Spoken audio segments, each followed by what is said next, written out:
छात्रों, आज हम मांझी का पुल इस कविता को पढ़ने जा रहे हैं। इस कविता के लेखक कवि है केदारनाथ सिंह। केदारनाथ सिंह एक ऐसे कवि है जो शहर के भी है और गांव के भी। इस तरह से यहाँ पर केदारनाथ सिंह का हम संक्षिप्त परिचय देखते हैं।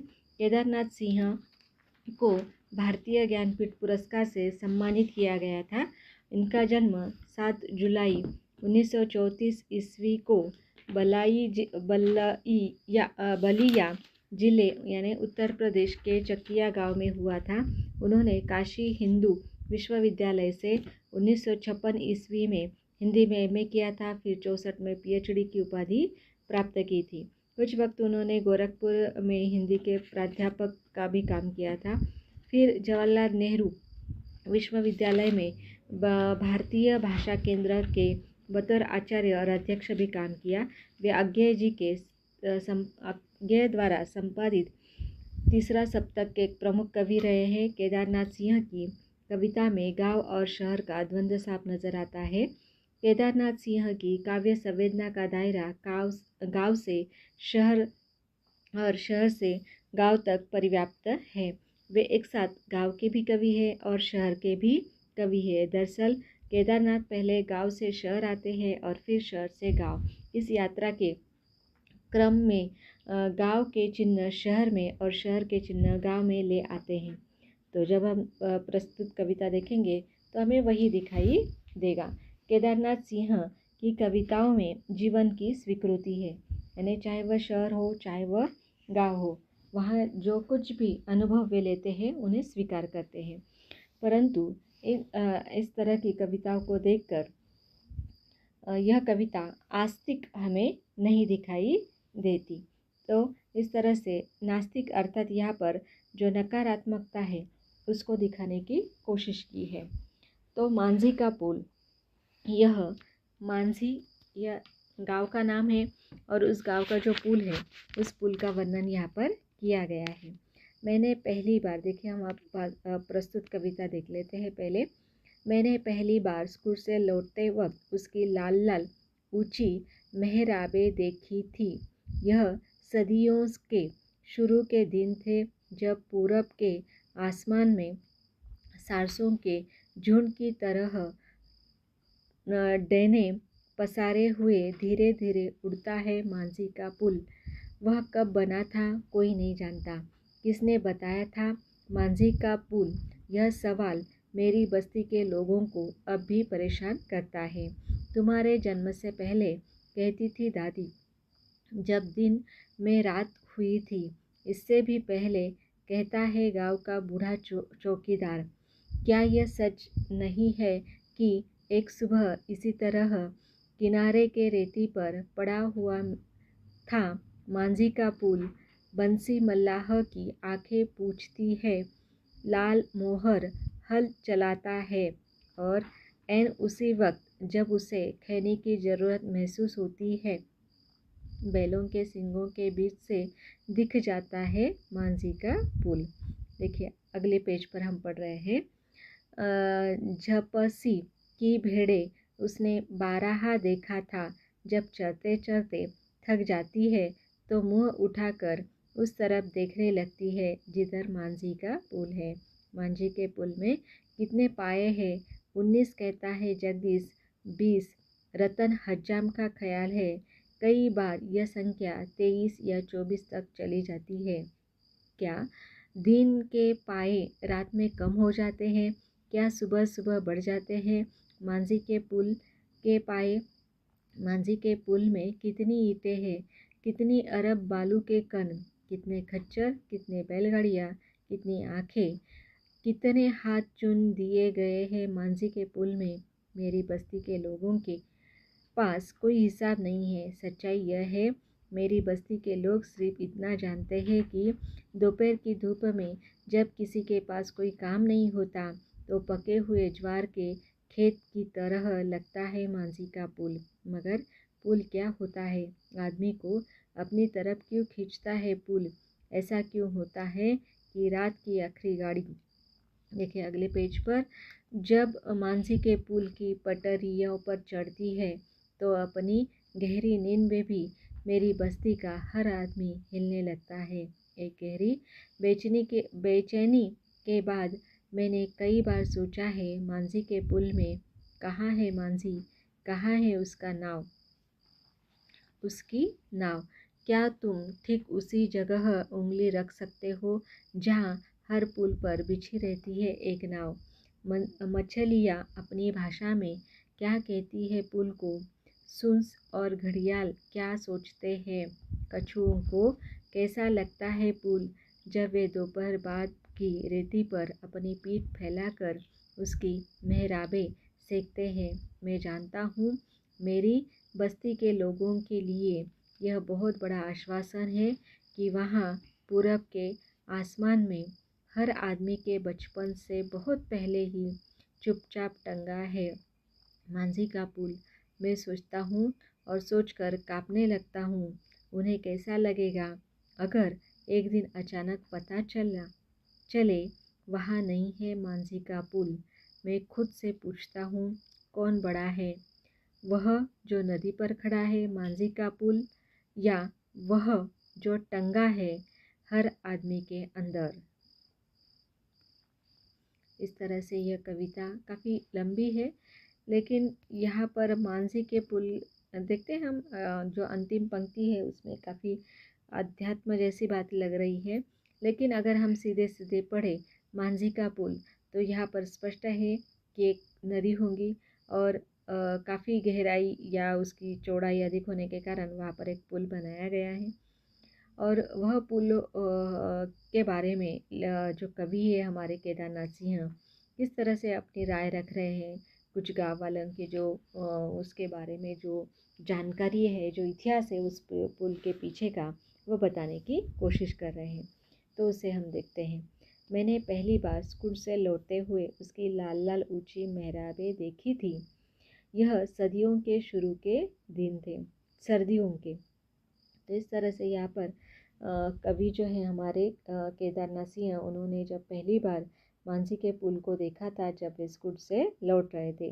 तो आपको याद रखना है कि कवि ने पहली बार मांझी के पुल को कहाँ से लौटते हुए देखा था, तो स्कूल से लौटते हुए देखा था। तो उसकी लाल लाल ऊंची जो मेहराबें यानी जो खम्भे थे उनको उन्होंने देखा था। तो ये सर्दियों के दिन थे जब पूरब के आसमान में सारस, यह एक पंछी है जिसका नाम सारस होता है।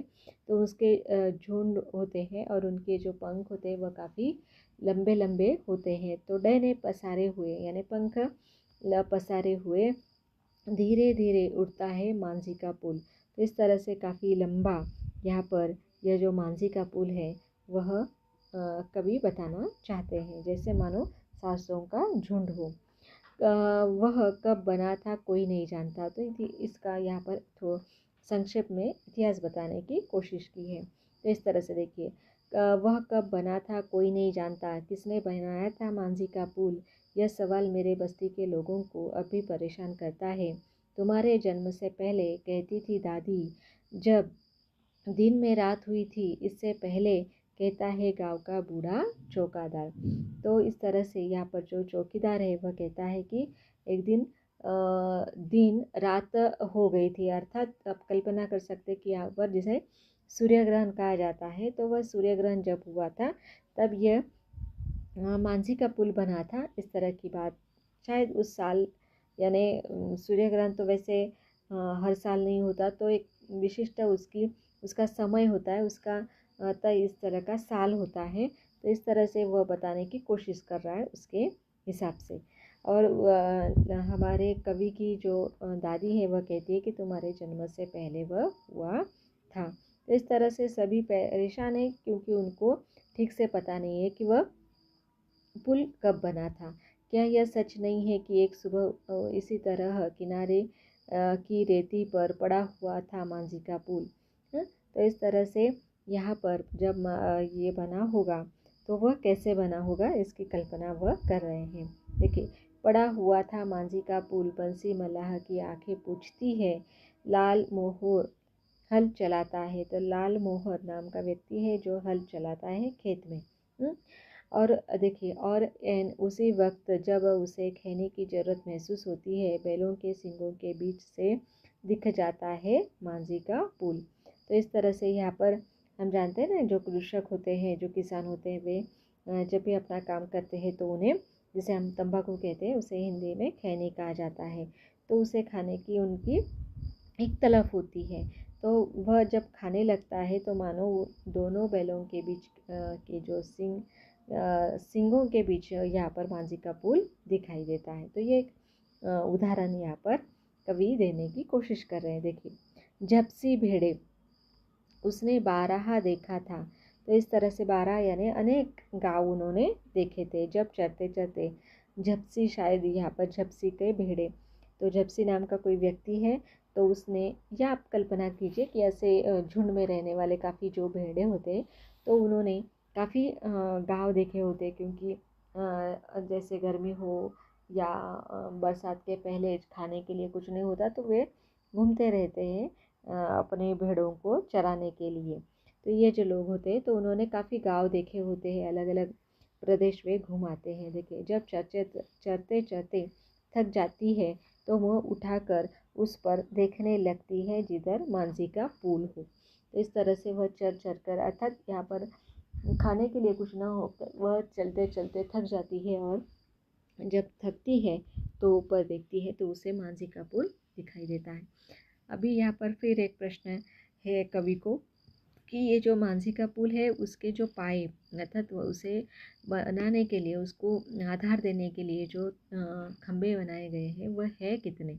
तो यहाँ पर अलग अलग लोगों की अलग अलग राय है। तो जगदीश नाम का व्यक्ति है, वह कहता है 19 है। रतन हजारा जो है वह कहता है 20 है। और कई बार तो ये 23-24 अलग अलग लोग अलग अलग बातें बताते हैं। तो कवि को यह प्रश्न है कि ये दिन में कम होते हैं और रात में बढ़ जाते हैं, या सुबह बढ़ जाते हैं और रात में कम हो जाते हैं। तो इस तरह से यहाँ पर मांझी का ये जो पुल है और उसके जो खंभे हैं वह कितने हैं, वह शायद अनुत्तरित इस तरह का प्रश्न है।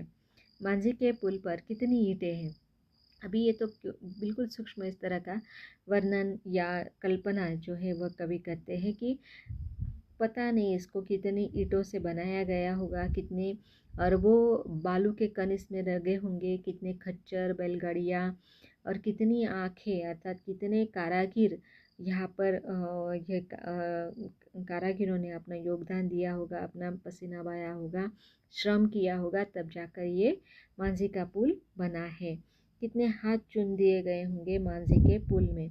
तो हम देखते हैं ना कि जिस तरह से ताजमहल का जिक्र आता है, ताजमहल का उदाहरण है कि ताजमहल जिन कारागिरों ने बनाया था उनके हाथों को काट दिया गया था। तो उसी तरह से यहाँ पर यही प्रश्न, या यही एक तरह से हो सकता है कि ऐसा ही हुआ होगा, क्योंकि ये मांझी का पुल काफ़ी बड़ा था, तो जो और आकर्षक भी था और उपयोग भी था। तो इस तरह से यहाँ पर उसके जो कारागिर थे, शायद उनके भी तो हाथ नहीं काट दिए गए। इस तरह के सवाल यहाँ पर कवि के मन में आते हैं। मेरे बस्ती के लोगों के पास कोई हिसाब नहीं है। सच्चाई यह है कि मेरी बस्ती के लोग सिर्फ इतना जानते हैं कि दोपहर की धूप में जब किसी के पास कोई काम नहीं होता तो पके हुए ज्वार के खेत की तरह लगता है पुल का, मांझी का पुल। तो इस तरह से यहाँ पर यह जो मांझी का पुल है, तो हो सकता है ये सभी हुआ होगा कि कारागिरों को मार दिया गया होगा, उनकी मौत हो गई होगी, या उनके हाथ काट दिए गए होंगे। तो ऐसी स्थिति में यहाँ पर जो बस्ती के लोग हैं वे शायद अब इस बात को भूल गए हैं, और उनके लिए ये जो मांझी का पुल है वह केवल जिसे हम कहेंगे कि यहाँ पर जिससे देखिए किस तरह से कल्पना की गई है, कैसे देखिए पके हुए ज्वार के खेत की तरह लगता है। अब पका हुआ जो ज्वार है वह थोड़ा पीला और लाल कलर का दिखाई देगा। तो ऐसी स्थिति में यहाँ पर वह मांझी का पुल जो है वह एक उम्मीद लेकर, जिसे हम कहेंगे ना, पीला और लाल रंग जो होता है वह उम्मीद का प्रतीक होता है। तो इस तरह से वह एक उम्मीद लेकर आया है। मगर पुल क्या होता है, आदमी को अपनी तरफ क्यों खींचता है पुल? ऐसा क्यों होता है कि रात की आखिरी घड़ी, देखिए यहाँ पर फिर उदाहरण दिया गया है कि सभी लोग इससे आकर्षित होते हैं। और जब भी इस पुल पर रेलगाड़ी चलती है और बीच में वह आ जाती है तो सभी जो यात्री होते हैं वे जानते हैं कि उनका गाँव अब आ गया है, उनकी बस्ती अब आ गई है, और सभी अपनी गहरी नींद में भी हिलने लगते हैं। या गांव के जो रहवासी है वह भी जानते हैं या पहचानते हैं कि शायद कभी कभी हमने देखा है कि जो रेलवे के आसपास के जो लोग होते हैं वे रेलगाड़ी के आने से जो समय का पता है शायद वह समझते हैं। और शायद यह रेलगाड़ी ऐसे समय पर आती होगी जो भोर जिसे हम कहते हैं सुबह सुबह, तो तभी ये शायद आप कल्पना कीजिए कि जो गांव के लोग हैं वह जल्दी उठते हैं और अपने काम में खेत में जो कामकाज है अपने दैनंदिन काम को करने के लिए एक तरह से उठते हैं। तो इस तरह से मेरी बस्ती का हर आदमी हिलने लगता है। शायद सुबह का समय हो जो उनके लिए अलार्म का काम करता हो। एक गहरी बेचैनी के बाद मैंने कई बार सोचा है कि मांझी के पुल में कहाँ है मांझी। तो मांझी हमने पहले भी कहा था कि यहाँ पर हो सकता है कि ये गांव का नाम हो और उस गांव में कहाँ है उसकी नाव। नाव का मांझी का अर्थ यहाँ पर दूसरा भी ले सकते हैं। हमने तो मांझी नाम का गांव के नाम भी सुना है, और यहाँ पर दूसरा अर्थ हम इस तरह से ले सकते हैं कि मांझी यानी जो नदी में नाव चलाने वाला या बोट को चलाने वाला जो व्यक्ति होता है उसे भी मांझी कहा जाता है। तो यहाँ पर देखिए, कहाँ है मांझी, कहाँ है उसकी नाव, क्या तुम ठीक उसी जगह उंगली रख सकते हो जहाँ हर पुल में छिपी रहती है एक नाव। तो इस तरह से यहाँ पर कल्पना कीजिए ना कि नाव या मांझी जो होते हैं वह हमें क्या करते हैं, एक किनारे से दूसरे किनारे तक पहुंचा देते हैं। तो उसी तरह से ये जो मांझी का पुल है वो तो ये भी तो यही काम कर रहा है ना कि एक जगह से एक किनारे पर रुके हुए व्यक्ति दूसरे किनारे पर इस पुल के माध्यम से जा सकते हैं। तो इस तरह से तो यहाँ पर नाम है केवल मांझी का पुल, लेकिन ना तो मांझी है और ना ही उसकी नाव है। मछलियाँ अपनी भाषा में क्या कहती है पुल को, तो स्पष्ट है यहाँ पर जहाँ पर नदी होगी वहाँ पर ही पुल बनाए जाते हैं, क्योंकि नदी को पार करने के लिए कब तक नाव का सहारा लेंगे ना। और इस तरह से अगर जिसे हम कहेंगे कि जो वाहन है, दो पहिए हो या चार पहिए हो या रेल जैसे जिसमें अनेक पहिए हो, तो उन्हें चलाने के लिए पुल की आवश्यकता होगी। तो इस तरह से यहाँ पर कवि कल्पना कर रहे हैं कि इस पुल से ये जो नदी की मछलियाँ हैं वह कौन सी भाषा में बातें करती होगी, क्या करते होंगे, और सूस और घड़ियाल क्या सोचते होंगे। तो जो पानी में रहने वाले छोटे छोटे जीव जो होते हैं या कछुए, वह नदी से या उस पुल से क्या बातें करते होंगे, जो हर दोपहर में नदी के रेत पर आकर अपनी पीठ सहलाते हैं या पीठ को धूप में वह तपाते हैं, उसकी मेहराबें सेकते हैं। तो यानी किनारे, इस तरह से मैं जानता हूँ मेरे बस्ती के लोगों के लिए यह कितना बड़ा आश्वासन है कि वहाँ पूरब के आसमान में हर आदमी के बचपन से बहुत पहले चुपचाप टंगा है मांझी का पुल। तो इस तरह से पूरब दिशा में ये मांझी का पुल है, इस तरह से कभी कहना चाहते हैं। और हर लोग एक तरह से अब जानते हैं ना कि अगर पुल न होता, अभी तो आप सभी सुविधाओं से लेस है, लेकिन अगर हम पुराने ज़माने की बात करेंगे तो वहाँ पर इस तरह से अनेक नदियाँ थी। आज भी आप शायद इस तरह के दुर्गम भागों में देखते होंगे, क्योंकि या समाचार में देखते होंगे कि किस तरह से कुछ दुर्गम भाग आज भी ऐसे हैं कि जहाँ नदी हो, पहाड़ी हो, तो इस पर जो रहने वाले जो लोग होते हैं उन्हें किन किन समस्याओं का सामना करना पड़ता है, क्योंकि वहाँ पर पुल नहीं होते, पक्के रास्ते नहीं होते। तो पुल न होने के कारण यहाँ पर उन लोगों को काफ़ी सारी चाहे वह बीमार हो या जिसे हम कहेंगे कि जो जिसे हम क्या कहेंगे कि प्रेग्नेंट औरतें हो, उन्हें अगर दवाखाने में जाने की बात अगर हो तो काफ़ी सारी समस्याओं का सामना करना पड़ता है। तो वह हमने देखा है। तो इसीलिए ये जो गांव के लोग हैं वह आश्वस्त है कि ये पुल होने के कारण यहाँ पर उनकी सभी ज़रूरतें पूरी हो रही है। और सभी आदमी जानते हैं कि उनके बचपन के पहले ही यह मांझी का पुल देखिए बहुत ही आवश्यक था इस गांव के लिए।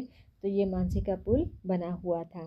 देखिए, मैं सोचता हूँ और सोचकर काँपने लगता हूँ, उन्हें कैसा लगेगा अगर एक दिन अचानक पता चले वहाँ नहीं है मांझी का पुल।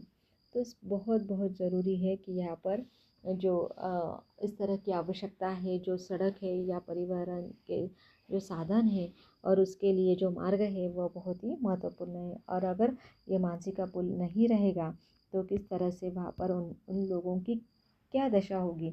इसके कारण यहाँ पर लोग जो हमारे कवि है केदारनाथ सिंह वह काँपने लगते हैं। तो हम भी इसी तरह से हमने आपको बताया ना कि समाचार पत्रों में हम देखते हैं कि किस तरह की समस्याओं का सामना नागरिकों को करना पड़ता है। मैं खुद से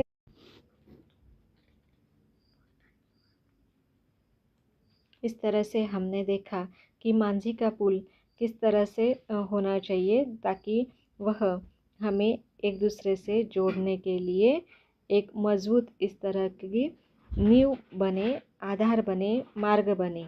धन्यवाद।